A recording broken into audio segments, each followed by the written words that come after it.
Some animals are just natural-born enemies, cats and birds, for example. But we've discovered some very unusual home video that shows how even these natural enemies can also become the best of friends.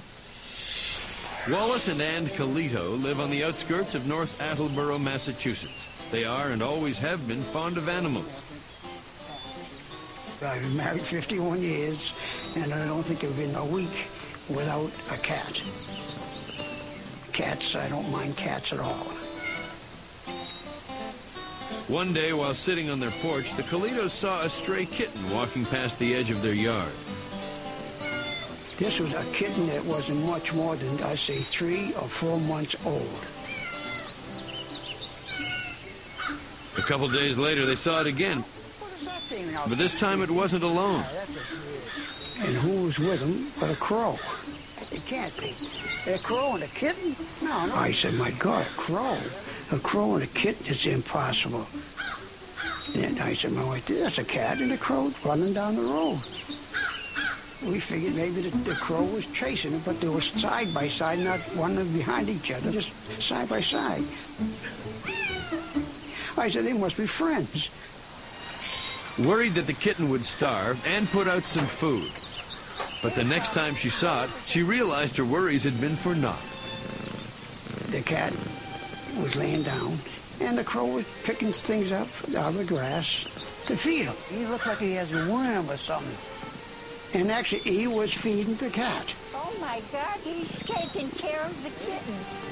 We were shocked because the crow, they're supposed to eat anything that's got fur on it. And all of a sudden, he was feeding the kitten and caring for the kitten and bringing it to the water and doing all sorts of things that a crow shouldn't do. I know birds and cats are not friends. I don't care what kind of a cat or what kind of a bird it is. You just don't see things like that.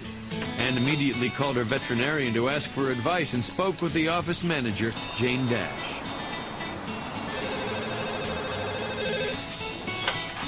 Animal Clinic, can I help you? Mrs. Kitten. Hi, Mrs. Kitten, how are you? She said there was a stray kitten that was in the yard, and she mentioned about a bird kept coming. It's a big crow following him all over the yard. She said, it's feeding the kitten, you know, and it's protecting the kitten. The bird is protecting the kitten, is that what you're saying? I didn't believe it, but the customer's always right, so I just went along with it. Okay. Jane relayed Ann's story to veterinary Dr. Gafur Maimon. I don't think it was possible. That was my belief, that I have not heard, not seen, never a crow feeding the cat, never. A big bird. Dr. Maimon called Ann back to hear her story firsthand. I said, Mrs. Kitten, you know, if you think what you are telling is correct, you got to document it because nobody will believe in these days and time. The Kalitos took the good doctor's advice, and for the next 8 months, they videotaped the amazing relationship between these two natural-born enemies. What they recorded was the daily routine of a bird looking after and caring for a motherless kitten. It's amazing. You have to sit there and you're dumbfounded when you see it. There's no question about it. You're just dumbfounded. Give it to the people drinking. He kept that cat alive, we don't know how long. So we surmised that the crow saved the cat. Eventually, Ann decided to see what would happen if she gave the kitten cat food instead of its regular diet of worms and bugs. The crow and the cat went out there, both together, eating the food. But the crow, he'd grab a mouthful and step back a couple inches, and he'd gobble his up, you know. But then the cat would keep on eating. The crow would come in, grab another piece, and take off. But he always made sure that the cat would eat his share. We won't get out of the road, will we, honey? They also discovered that the crow was very protective of the kitten. When they start crossing the road, the crow would holler, don't go in the road, you're going to get hurt. Sometimes he'd get in front of it and kind of push her back to the sidewalk. He was protecting her, see? And because they were so friendly. And it's their unlikely friendship that comes across most vividly in the tapes. For hours each day, they would tease, torment, and play with each other. Yep.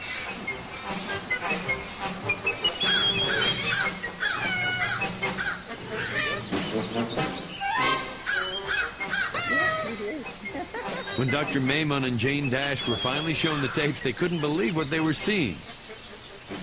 The bird was acting like the kitten's mother, you know, picking things off the grass and then putting it in the mouth. And the kitten, of course, play. Everything's play. I've never seen it before. In the 13 years I've been working here, never heard of it before.